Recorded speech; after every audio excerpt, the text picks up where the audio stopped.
പ്രത്യാശയുടെ ചിറക് വിരിച്ചാണ് മാർപ്പാപ്പ നിത്യതയിൽ പ്രവേശിച്ചതെന്ന് ഫാദർ ഡേവിസ് ചിറമേൽ.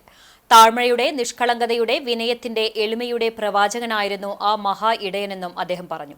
ഈ അടുത്ത സമയത്ത് മാർപ്പാപ്പയെ നേരിൽ കണ്ടതിന്റെ അനുഭവങ്ങളും ഫാദർ ഡേവിസ് ചിറമേൽ CCTVയോട് പങ്കുവച്ചു.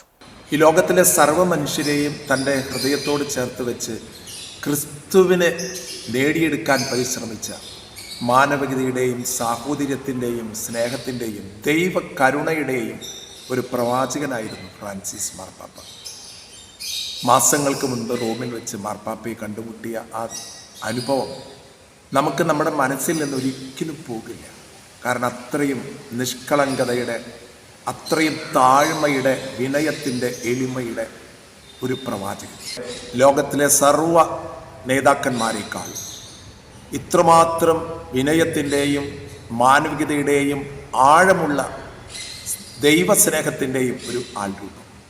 പരിശുദ്ധ പിതാവിൻ്റെ ഈ ദേഹവിയോഗം ലോകം മുഴുവനും വളരെ വേദനയോടുകൂടിയാണ് ഓർക്കുക.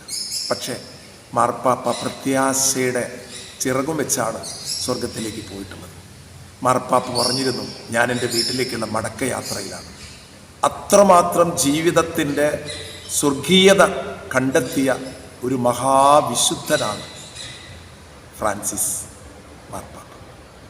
ആ ദേഹവിയോഗത്തിൽ നമുക്കെല്ലാവർക്കും ഒരുമിച്ച് പ്രാർത്ഥിക്കാം. ഈ ലോകത്തിന് ശാന്തി പകർന്ന ആ ശാന്തി ദൂതന് നിത്യ സമ്മാനം നൽകണേ.